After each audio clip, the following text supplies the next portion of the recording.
शेतमालाचं नुकसान झालंय, अन्नधान्याचं नुकसान झालंय, शेतीचं नुकसान झालंय, गुराढोरांचं नुकसान झालंय आणि परिस्थिती खरोखर अतिशय चिंताजनक अशा प्रकारची आहे।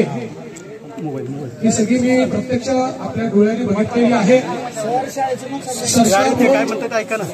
आपण हा निर्णय घेतलेला आहे की आपण सर्वांना मदत करणार आहोत, शेती करता वेगळी मदत करणार आहोत, घरांकरता वेगळी मदत करणार आहोत, अन्नधान्याची मदत वेगळी करणार आहोत।